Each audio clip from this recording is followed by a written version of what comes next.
Good evening, or whatever's left of it. This is Alex Mercer, and you're tuned into WXR-11. If you can hear us, stay with us. Stay calm, if that's even possible right now.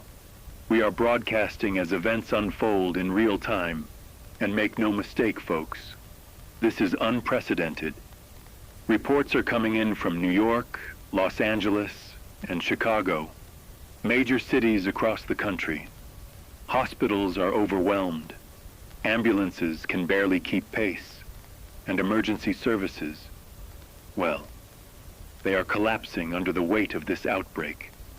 The Centers for Disease Control has yet to issue a coordinated statement, but the first fatalities from what authorities are now calling MEV1 are occurring right now. People collapsing in streets, in shops, in their homes. We are, for all intents and purposes, in uncharted territory. Alex, it's hard to even process what's happening out there. We're getting messages, calls, texts from listeners. People trapped in neighborhoods that have barricaded themselves. People watching friends and family fall ill within minutes.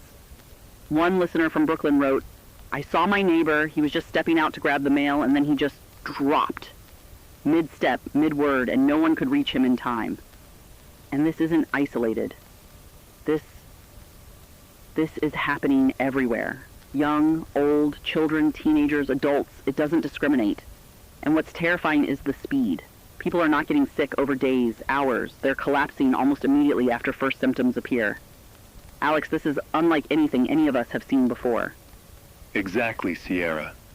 The virus, MEV1, has a progression unlike anything in recent memory. Early reports from hospital staff describe patients developing high fever, severe hemorrhaging, and neurological collapse within an hour of showing the first signs of infection.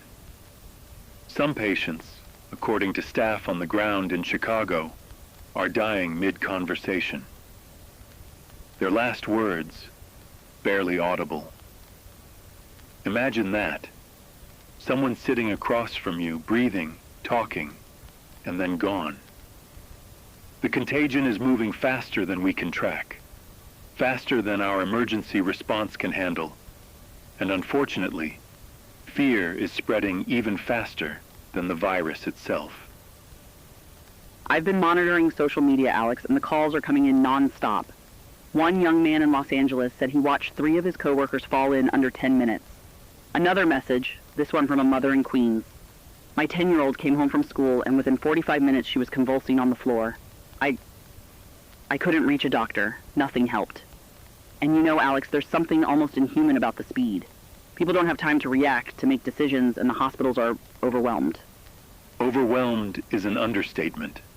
From what we're hearing, emergency rooms are at absolute capacity.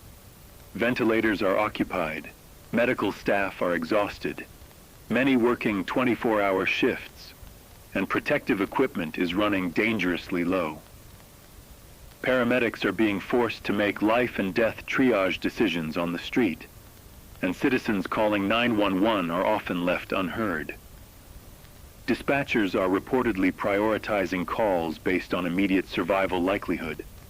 People are setting up temporary triage zones in hallways, parking lots, even outside hospital entrances. It's chaotic. And for families watching their loved ones deteriorate, there's little to no guidance. Everyone is terrified. Everyone is alone. And the chaos on the streets. Alex, I've been listening to listener reports, people trapped in traffic, some barricading themselves in apartment buildings, others running, trying to escape, because honestly, who knows if leaving one block is any safer than staying in it. One caller in Chicago described children screaming, adults screaming, and everyone just staring at each other, waiting to see who falls next. The human side of this, the fear, the helplessness, it's overwhelming. I've never heard anything like it in my career. Nor have I, Sierra. And we're hearing from medical experts trying to explain what makes MEV1 so devastating. Preliminary analyses indicate that the virus attacks the nervous system almost immediately, triggering widespread hemorrhaging and a rapid inflammatory response. This means patients deteriorate before treatments can even be administered. Early symptoms, fever, fatigue, dizziness, can escalate to organ failure and neurological collapse within the same hour.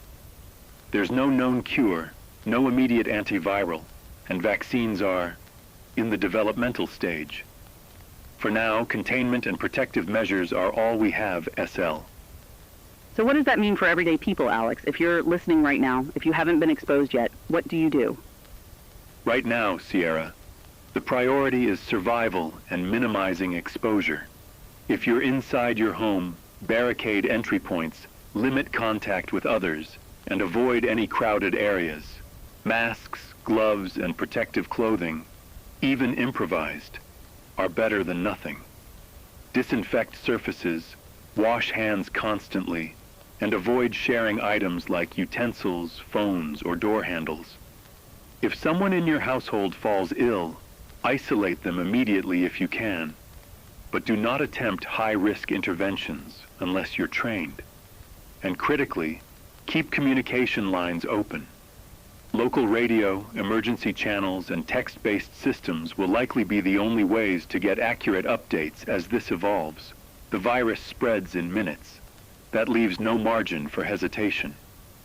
And Alex, the stories we're hearing, they're not just statistics.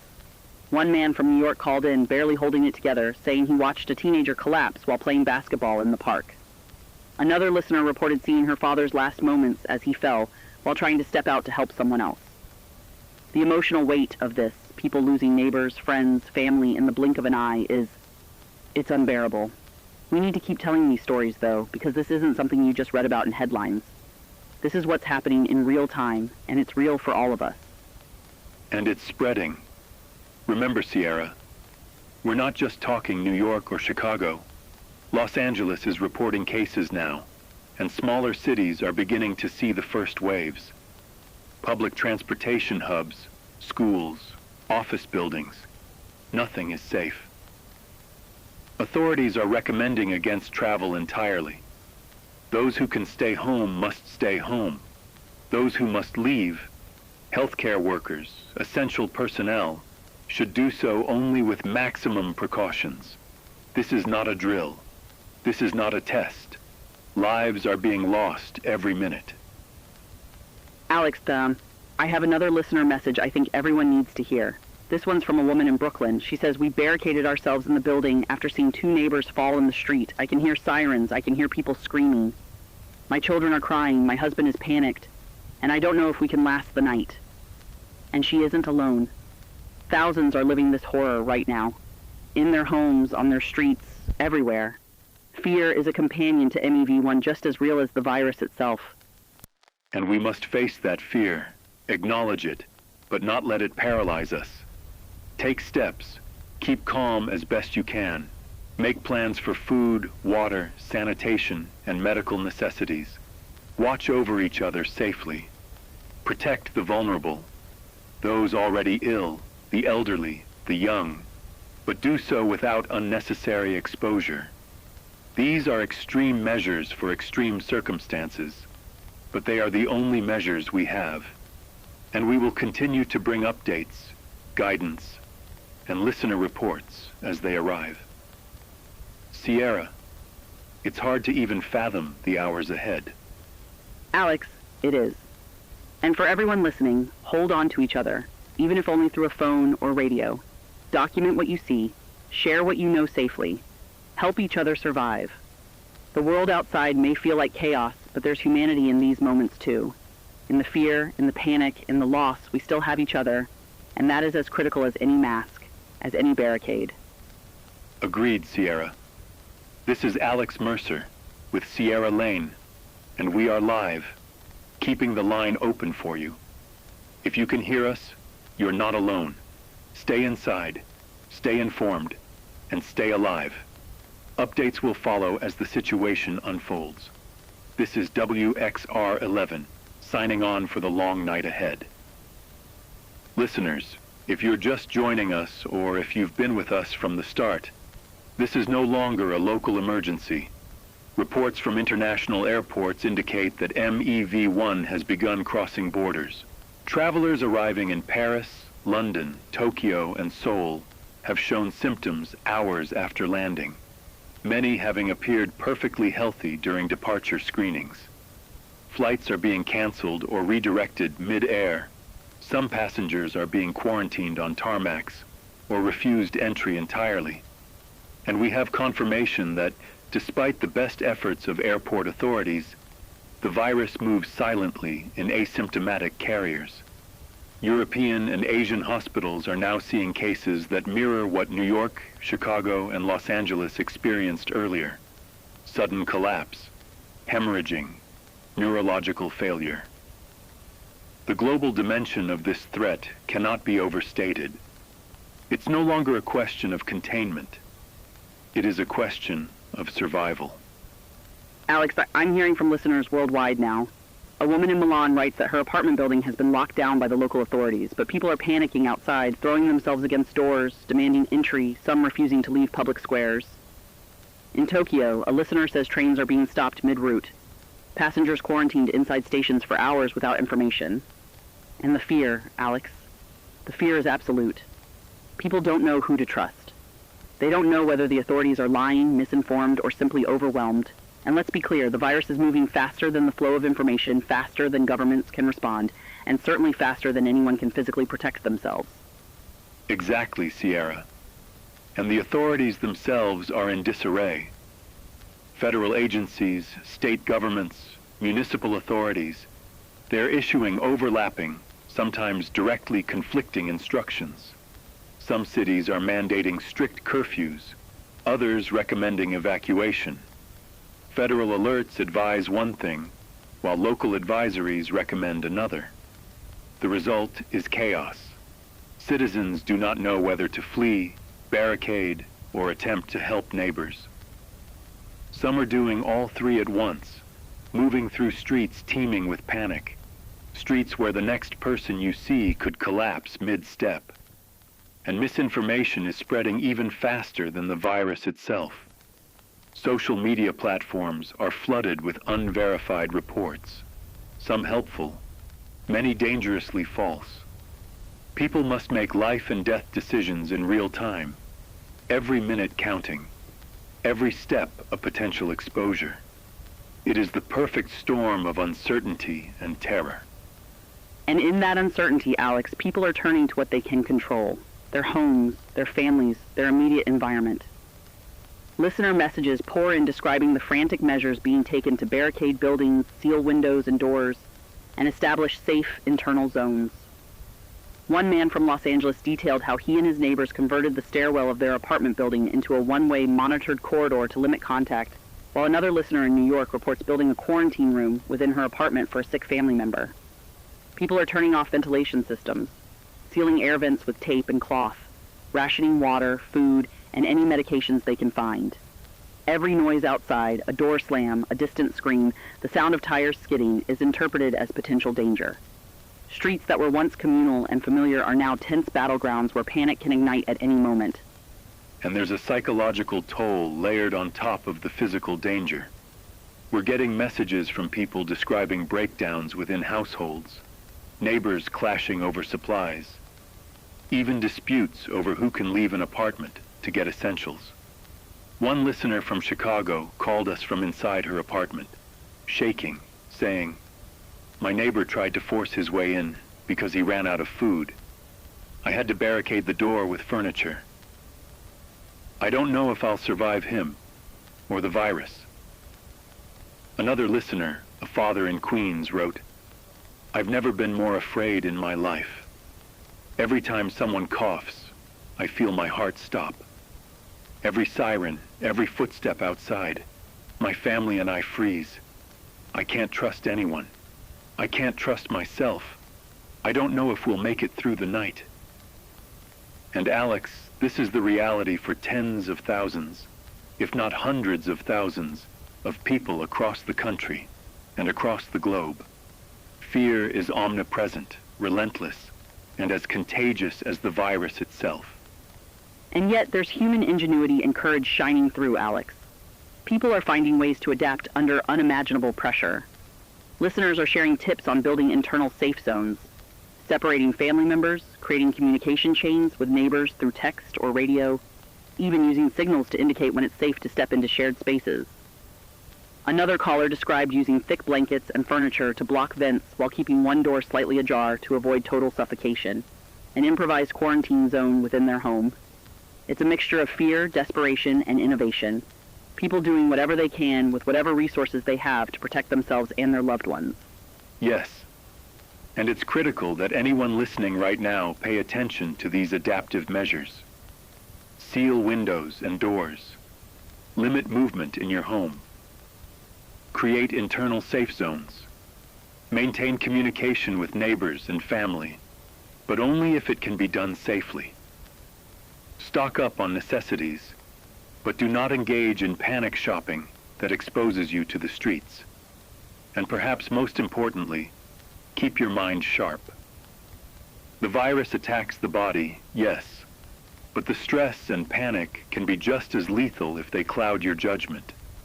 And with cities barricading, international travel halted or redirected, conflicting orders everywhere, and fear mounting, staying calm, however impossible it may feel, is essential. Every step you take counts. Every second matters. And for the families listening, hold on to each other. Literally, if you can, or through whatever safe means you have. Protect the young, protect the elderly, protect each other, and hold fast to whatever semblance of normalcy you can muster. The world outside your door may have collapsed into chaos, but inside your home, you still have agency. You can still make decisions that keep you alive, that keep your loved ones alive. Improvise, adapt, communicate, and above all, stay vigilant. The virus doesn't wait. The panic doesn't wait. But neither can we. Sierra, it's going to be a long, long night, and probably many nights beyond that. This is Alex Mercer with Sierra Lane, keeping the line open for you, keeping the updates coming. We are live. We are listening. And if you can hear us, know this. You are not alone.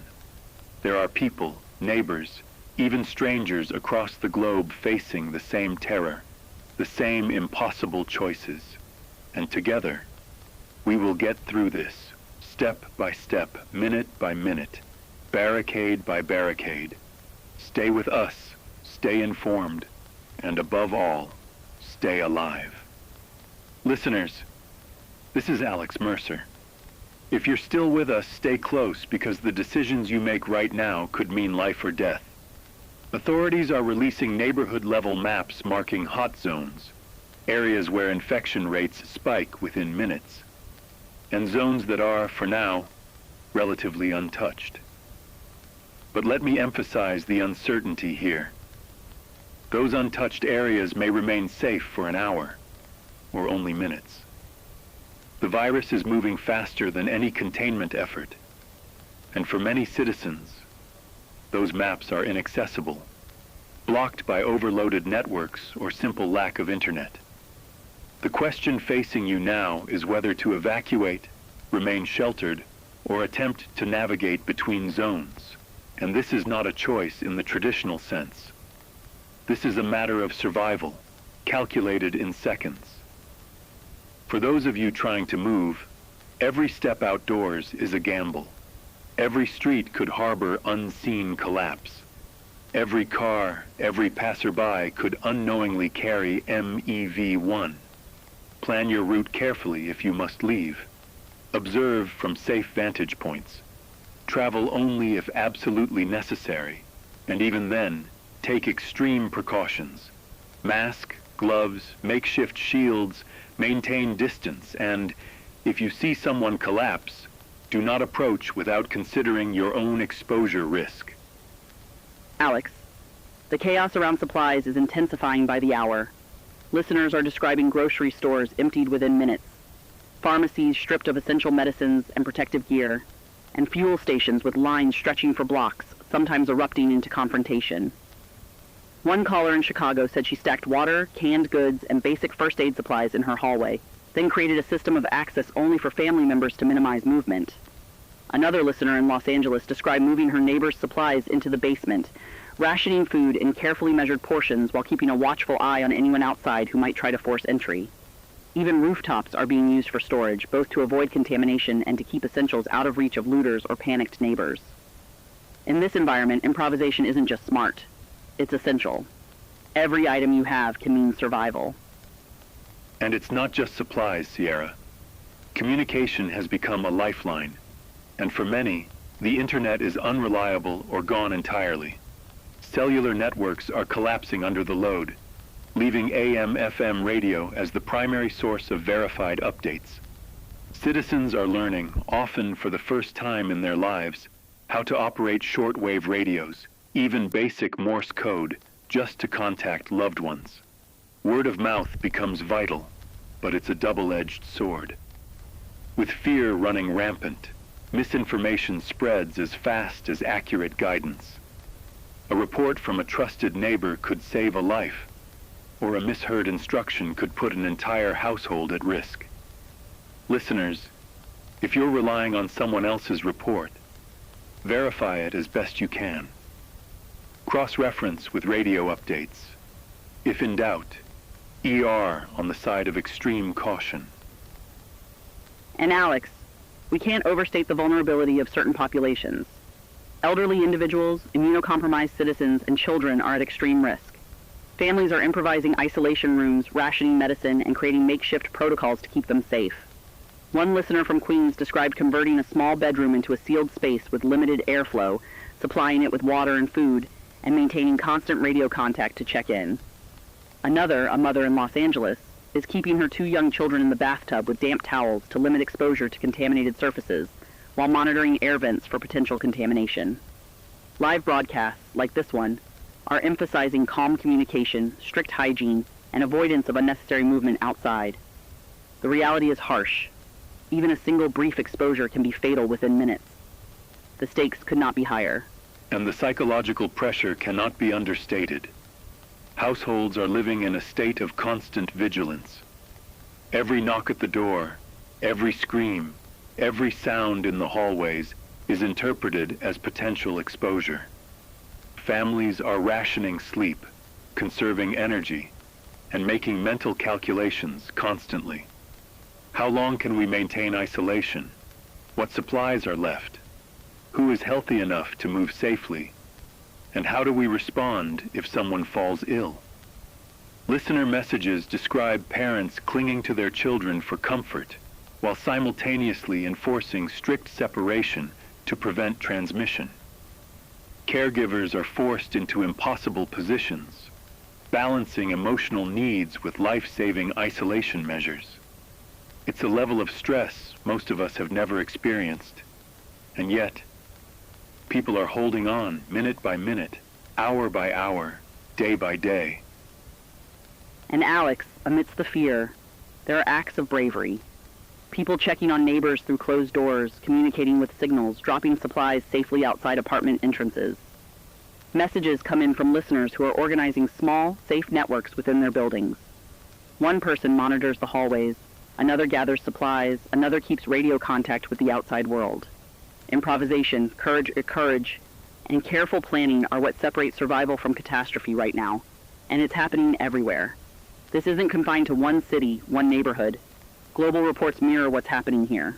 Rapid spread, overwhelmed medical systems, isolated households doing everything they can to survive. So what does survival look like right now? It looks like isolation. It looks like vigilance. It looks like preparation without panic. Stock water and non-perishable food, ration medication and supplies.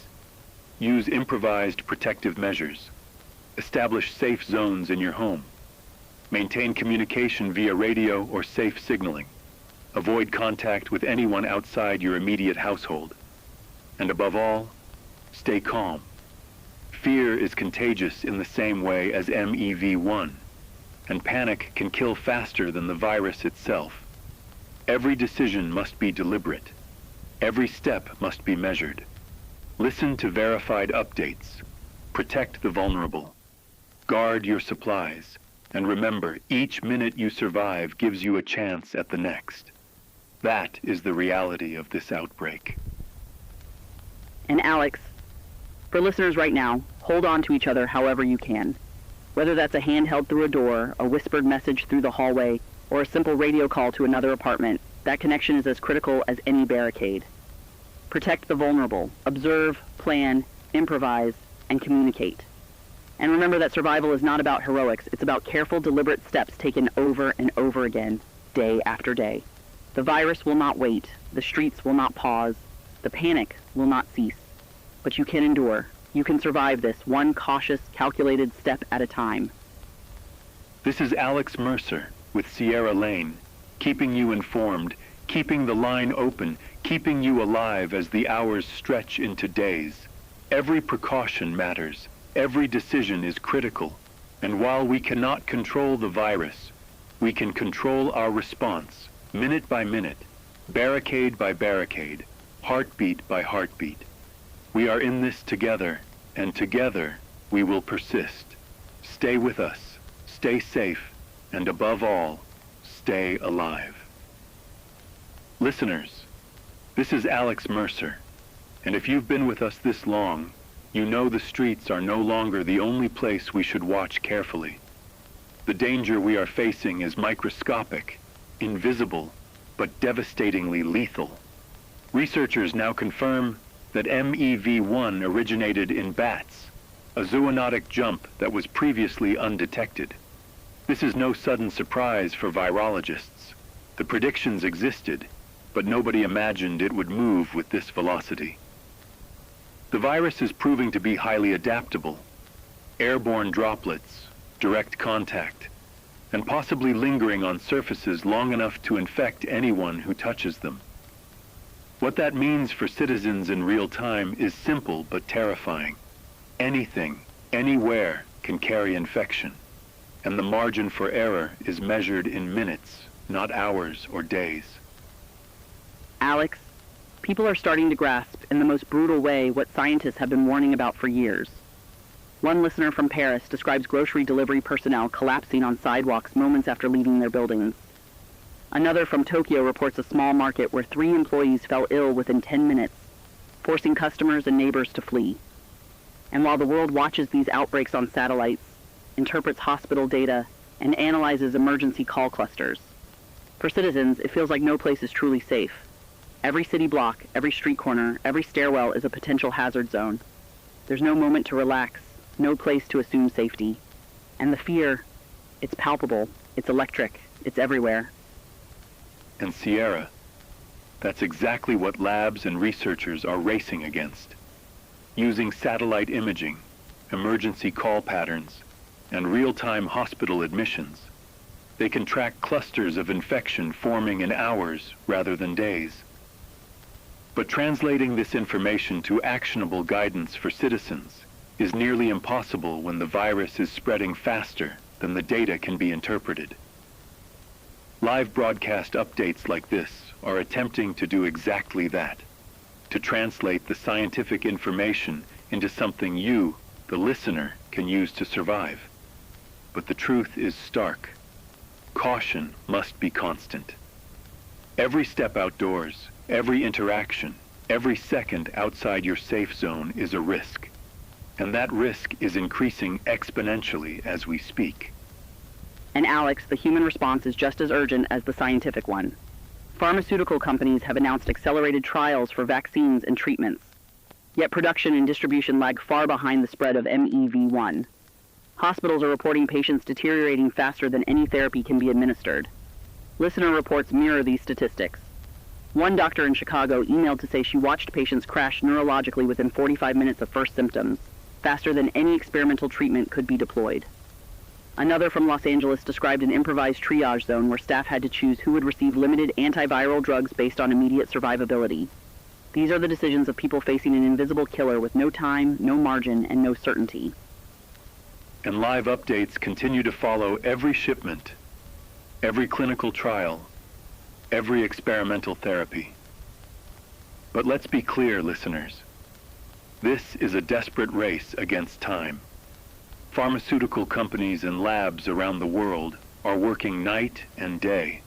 But MEV-1 is moving faster than logistics, faster than clinical testing, faster than even the emergency response system itself. Citizens are not waiting.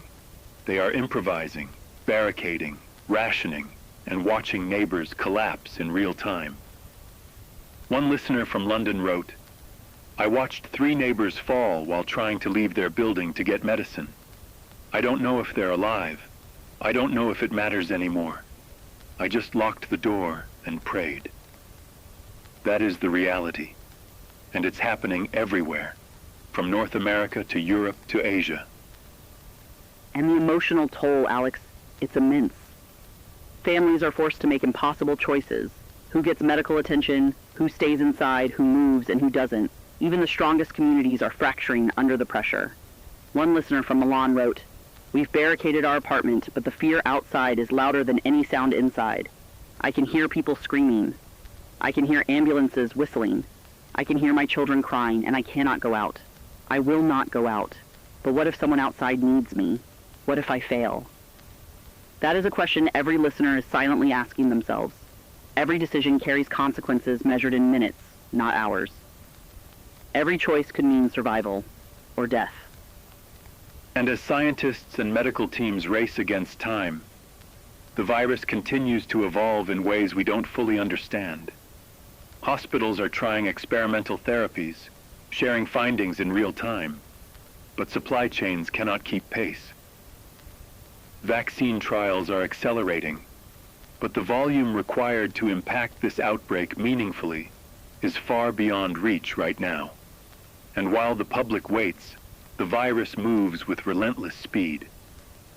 Citizens are learning that the survival of their household depends not on a single intervention, but a constellation of actions: isolation, vigilance, rationing, hygiene, barricades, communication, and constant observation of the environment. Each step must be deliberate, every moment of exposure considered.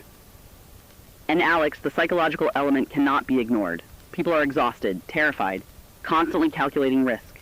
Parents are keeping children in sealed rooms, caregivers are isolating the elderly, neighbors are improvising signaling systems to warn each other of nearby infections. Yet the fear is nearly inescapable.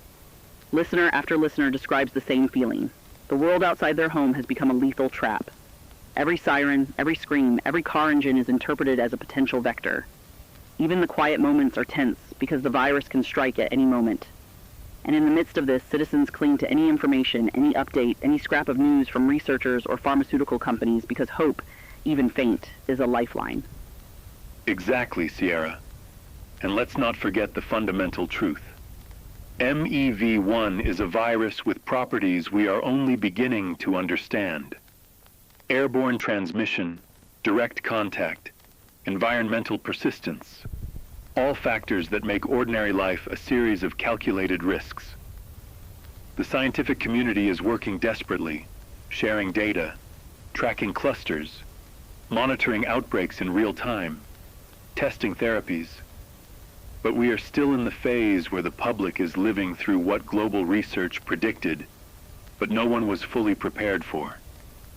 And that is where you, the listener, fit in. Your vigilance, your planning, your measured actions, your barricades, your rationing, your communication with neighbors, your care for the vulnerable, all of it is part of the front line of this crisis. And Alex, while the hospitals and labs race, citizens are improvising on a scale we've never seen. Ration supplies, safe zones within homes, internal communication chains, and makeshift triage protocols in apartment hallways and rooftops. Radio remains the lifeline for updates, with real-time instructions about which neighborhoods are seeing spikes, which clusters to avoid, and what experimental therapies are becoming available. People are making life and death decisions based on the information we are broadcasting live. It's a responsibility we carry with every word we speak. So, listeners, as we continue this broadcast, know that every moment counts. Isolate, barricade, monitor, ration, communicate. Protect the vulnerable. Keep your radio on, listen for updates, and trust only verified information. The virus is fast, relentless, and invisible, but human resilience, ingenuity, and vigilance are just as potent. Each decision you make now is a shield against an enemy that respects no borders, no age, no status. MEV-1 will not wait. You must move deliberately, survive deliberately, and act deliberately, minute by minute, hour by hour, day by day. And if you do, there is a chance to live. There is a chance to endure. There is a chance to witness the world beyond this night. Stay with us. Stay informed. And above all, stay alive. Listeners, this is Alex Mercer again. And if you thought the danger from MEV-1 had reached its peak, the reality is even more complex and more frightening. Virologists are reporting that the virus is mutating at a rate that outpaces our containment efforts. Each new mutation carries the potential to increase infectivity, and some may even render early treatments less effective. This means that precautions you took yesterday, masking, barricading, avoiding certain zones, may need to be updated today, or even within hours, as the virus adapts. It is not static. It is a moving, evolving threat, a predator that learns faster than our response systems. For citizens trying to survive in real time, this is the ultimate challenge. To remain vigilant not just against what MEV-1 is now, but what it may become by the next exposure. Alex, the mutation risk adds another layer of terror to an already impossible situation. Listeners are reporting that areas they believed safe are suddenly experiencing outbreaks. One message from London says, "We barricaded our street after a cluster 2 blocks away, but new cases appeared on our block this morning. We didn't leave the building, yet infection spread. Something is different." And that's exactly what scientists are warning. Mutations may change how the virus spreads, how quickly it takes hold, and who is most at risk. For families and communities, the implication is stark. Survival is no longer about static strategies. It is about real-time adaptation, about updating your precautions constantly, and about never assuming that yesterday's safety measures are enough for today. And while the virus evolves biologically, the infrastructure humans rely on to survive is crumbling at a global scale. Hospitals, clinics, and emergency networks across continents are facing strains that have never been seen before. Countries are reporting system-wide failures, power outages in hospitals, supply chains unable to deliver essential medicines or protective gear, and mass absenteeism as staff fall ill or are forced to care for family members. Citizens are now bearing the brunt of these failures. One listener from Milan described emergency wards running on generators, with IV pumps failing mid-use and oxygen tanks running low. Another from New York said ambulances could not respond because drivers were sick or stuck in barricaded streets. The fragility of our infrastructure, something we usually take for granted, is now a matter of life and death. Rapid response is not just about science. It is about logistics, about electricity, about fuel, about the movement of supplies through chaotic urban landscapes. And right now, those systems are cracking. And Alex, the collapse of infrastructure is mirrored by the collapse of social trust. Neighborhoods are barricading themselves not just for safety from the virus, but against each other. Looting has been reported in major cities. Armed confrontations have broken out in apartment complexes and street corners. One listener in Chicago wrote, "We barricaded our building, but neighbors refused to cooperate. They tried to force entry. We had to call out. We had to defend ourselves." Another from Los Angeles described a store where panicked shoppers fought over last remaining supplies, and police were unable to respond because the streets were impassable. Fear, distrust, and desperation are spreading faster than the virus itself.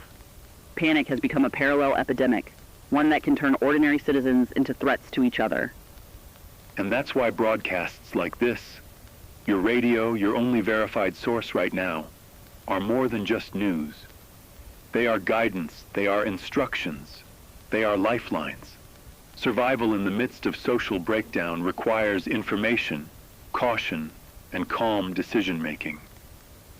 Stay barricaded if you can. Observe what is happening outside before moving. Only venture out when essential. Carry improvised protection. Masks, gloves, shields, even thick clothing can act as barriers. Avoid confrontations whenever possible. And listeners, keep track of your neighbors and community, but do so safely. Mutual aid is possible, but trust must be earned in real time. In this environment, one wrong assumption can cost lives. Every decision, every movement, every interaction carries stakes measured in minutes. And Alex, the human cost is visible everywhere. Listener messages detail children crying in sealed rooms while parents monitor the hallways for signs of infection or intrusion. Elderly neighbors are being cared for through signals or dropped supplies, unable to receive medical attention. Families are rationing food and water, using rooftops, basements, and hallways as temporary storage for essentials. One man in Paris wrote, "I hear shouting every night, doors slamming, neighbors arguing, but I also hear people leaving buckets of water outside my door. I have no idea who they are, but we survive together in silence." In the chaos, human resilience and ingenuity are striking, but the psychological toll is enormous. Fear, stress, sleep deprivation, and constant vigilance are constant companions. And while we navigate these fractures in society, virologists continue to warn. Every mutation, every cluster, every breakdown in social order compounds the challenge. The virus adapts. Our infrastructure falters. Public trust erodes. Streets that were once familiar become treacherous. Ordinary interactions, grocery runs, medical appointments, even conversations in hallways are now calculated risks. And yet, despite all of this, humanity persists. Improvised systems, barricades, communication chains, rationing, and vigilance, these are the tools keeping people alive. And Alex, the practical guidance for listeners must be clear. Protect yourself with updated precautions at all times. Assume that any area could become a hot spot within minutes. Keep barricades strong, supplies rationed, and communication open. Use radios for verified information, signals for neighbors, and carefully considered strategies for movement outside. Avoid confrontation and minimize contact. Protect the vulnerable in your household at all costs. And above all, maintain awareness. In this environment, awareness is as critical as food, water, or medicine. Awareness is survival.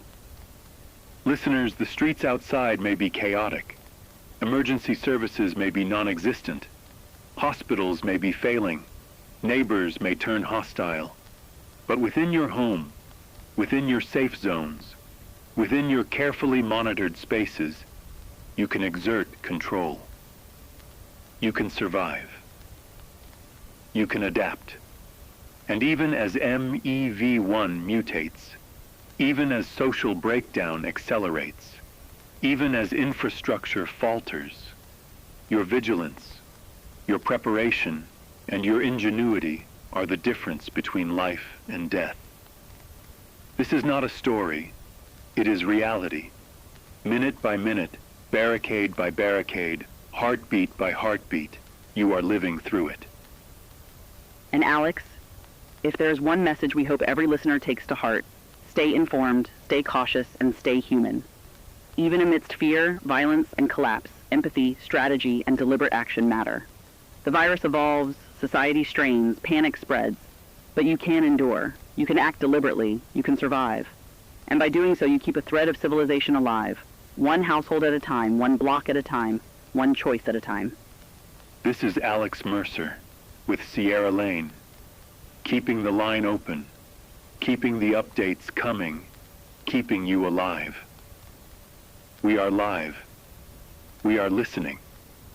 We are your connection to verified information, to guidance, and to the knowledge that even in the chaos, survival is possible. Stay barricaded. Stay informed. Adapt constantly. Protect the vulnerable. And above all, stay alive. Listeners, this is Alex Mercer, and if you've been with us through these past hours, you know the scope of MEV1 is staggering. But numbers alone cannot capture the human reality. We are now receiving stories from the front line, first-person accounts from doctors, paramedics, families, and survivors that reveal the immediacy of this crisis in ways statistics cannot. One nurse in New York wrote, "Bodies line corridors. We don't have time for funeral protocols. Families are outside screaming. Children separated from parents. We are exhausted beyond words."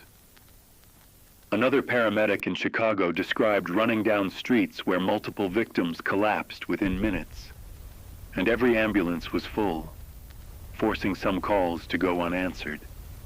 And yet, in the midst of this, neighbors are helping each other, dropping supplies outside barricaded doors, guiding those too weak to move, all while fear grips every block, every building, every stairwell.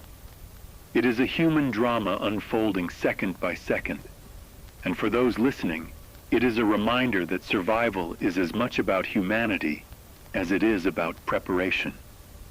Alex, the human cost extends in ways that are nearly impossible to quantify, particularly for children.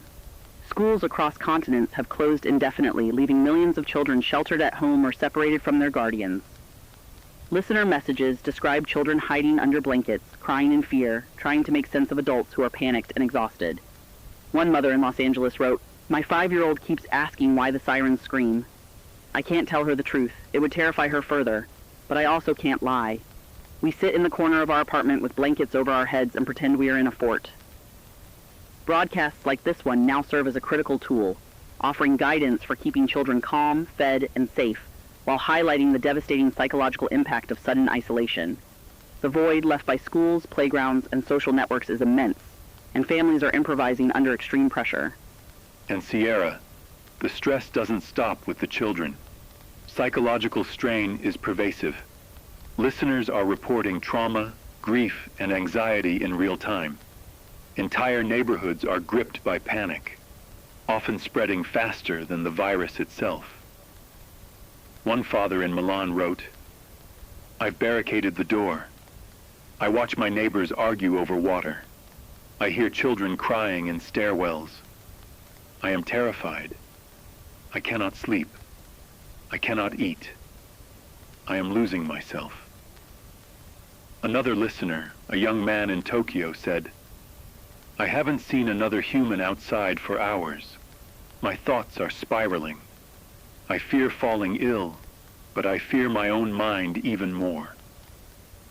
Broadcasts now serve not just as lifelines for physical survival, but for mental survival, offering advice on maintaining mental health, coping with loss, supporting others, and sustaining some measure of humanity under intense, constant stress.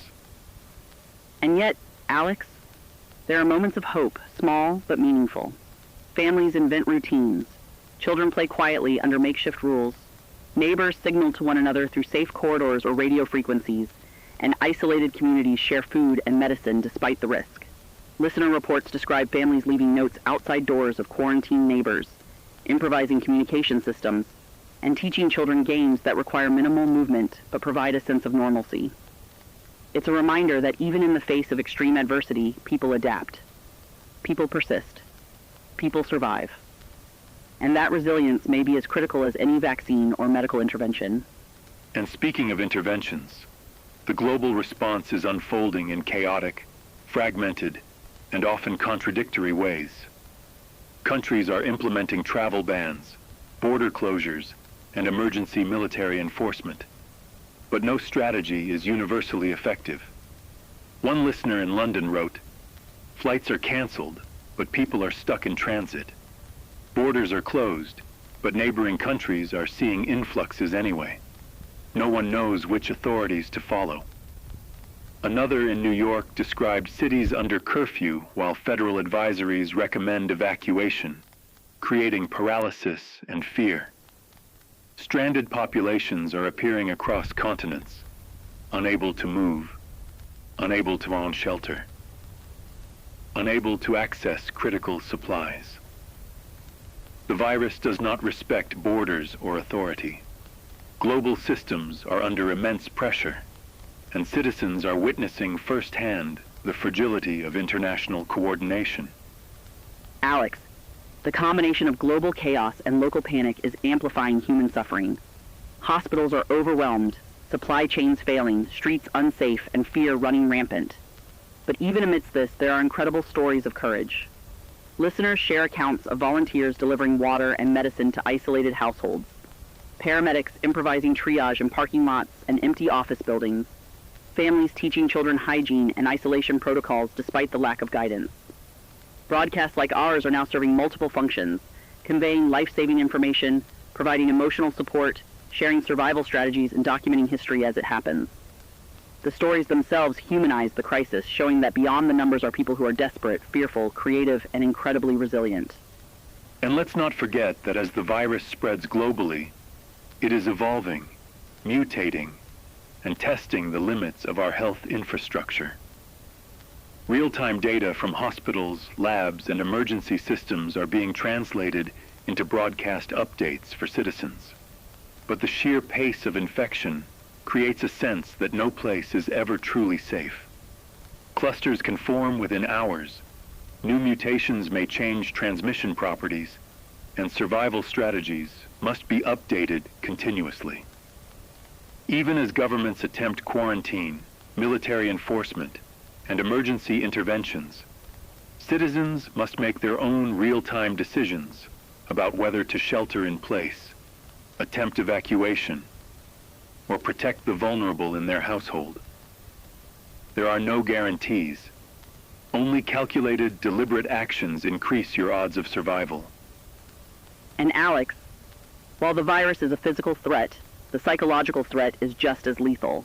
Listener messages describe parents silently crying in corners while teaching children to stay calm. One elderly woman in Milan wrote, "I hide in my room, I have food, water, and radio, but the fear is constant. I hear footsteps, I hear shouting, I am too scared to even sleep."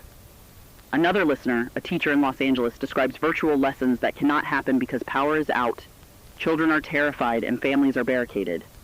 Broadcasts now serve as the only connection to some semblance of the outside world. They are a tether to reality, a source of guidance, and for many the only assurance that they are not alone. And for families caring for children or vulnerable adults, every choice carries extreme weight. Isolation measures, rationing, barricades, hygiene practices, all must be followed meticulously. Even brief lapses can be fatal. Broadcasts continue to provide instructions on maintaining internal safe zones, safe communication protocols, and strategies for rationing supplies. Listeners are improvising, creating internal supply chains within buildings, using rooftops and stairwells for storage, and setting up signaling systems to alert neighbors while minimizing risk. The ingenuity is extraordinary, but the pressure is immense, and fatigue, grief, and anxiety accumulate quickly. Mental health guidance is as crucial as water, food, or medicine. Every household must balance physical survival with emotional survival, because both are required to endure this crisis. And as the global system struggles to respond, the virus continues to move with impunity. Air travel restrictions, border closures, and quarantine efforts are only partially effective. Reports from multiple continents describe stranded travelers, overfilled hospitals, and cities where emergency services have collapsed entirely. Citizens must navigate their own survival in a world where international coordination has failed, local resources are exhausted, and fear is everywhere. Yet throughout all of this, human courage, improvisation, and empathy persist. Listeners report helping neighbors, teaching children coping mechanisms, maintaining hygiene protocols, and finding creative solutions to maintain some measure of control. So, listeners, as we continue, know this. The world is fractured, chaotic, and dangerous. MEV-1 spreads faster than any response, globally and locally. Infrastructure is collapsing. Panic is pervasive. Children are isolated. Adults are exhausted. And communities are in upheaval. But survival is possible. It requires vigilance, adaptation, careful rationing, barricades, communication, and emotional resilience. Stay alert. Protect the vulnerable. Adapt to new mutations, new outbreaks, and new challenges. Listen to verified updates. Maintain your household, your supplies, and your mental health. Every decision you make now is a shield against a virus that moves faster than we've ever seen. And above all, remember, Alex, that amidst all this fear, amidst the chaos and collapse, humanity persists. Families care for each other. Neighbors find ways to cooperate. Children learn to adapt. Even the smallest acts, dropping supplies outside a door, teaching hygiene protocols, barricading a hallway, matter. They save lives. They preserve hope. And that is what broadcasts like this aim to do. Inform, guide, connect, and remind listeners that even in the darkest moments, action, vigilance, and compassion are what makes survival possible. Stay connected, stay informed, stay human, and above all, stay alive. This is Alex Mercer with Sierra Lane, keeping the line open, keeping the updates coming, keeping you alive. We are live. We are listening. We are documenting history as it happens. And most importantly, we are here to help you survive minute by minute, hour by hour, day by day. Stay barricaded. Stay informed. Protect the vulnerable. Adapt constantly. And above all, stay alive. Listeners, as we come to the close of this broadcast, know this. Tonight, the world feels different. The streets are quieter, but the fear lingers. The hospitals remain overwhelmed, the neighborhoods barricaded, the children isolated. Families are holding on step by step, barricade by barricade. We have shared the stories of collapse, of panic, of unimaginable loss, but also of courage, ingenuity, and the quiet determination of human beings refusing to surrender to fear. Alex, and it is that courage, that resilience, that humanity that we want every listener to carry with them as they return to their homes, to their safe zones, to whatever refuge they can find. Every act of care matters. Sharing water, watching over a neighbor, comforting a frightened child, holding the vulnerable close, even if only at a distance. In the middle of chaos, those small, deliberate acts of love and vigilance are what define survival. They remind us that even when everything outside feels uncontainable, there is still control within the walls we fortify, within the hands we hold, and within the choices we make minute by minute. And tonight, we leave you not with fear, but with purpose. The virus is relentless, yes. Panic is pervasive. The world may feel fractured and fragile, but you are not powerless. You are listening. You are learning. You are preparing. Every action you take, no matter how small, is a stand against the chaos. Every minute of vigilance, every cautious movement, every heartbeat counts. You are the front line. You are the lifeline. And you are alive. Remember, too, that you are not alone. Even in isolation, even in fear, we are connected through these airwaves. Thousands, perhaps millions, are listening right now, enduring, adapting, surviving. And the knowledge that we endure together, sharing tips, stories, warnings, and small victories, can be as protective as any barricade. Humanity persists, even in the darkest nights. And every light we keep burning in our homes, in our hearts, and in our care for each other is a beacon of hope that the world can endure this crisis. So, as you settle in, barricade doors, ration supplies, check on those who need your help, and listen for every verified update. Hold on to the knowledge that what you do matters, that your choices matter, that your survival matters. And in a world where every second counts, where fear spreads faster than any virus, the most important thing you can do is keep living, deliberately, carefully, humanely, and with hope. You are not just surviving, you are fighting minute by minute for yourself, your family, and the future. And finally, take a deep breath, hold the ones you love close, even if only in thought, and let the small acts of care and vigilance guide you through the night. You have made it this far, you are still here, and as long as you continue to act, to adapt, to protect, to endure, you are carrying the thread of humanity forward. We will continue to bring updates, guidance, and connection, but for now, rest, prepare, and survive.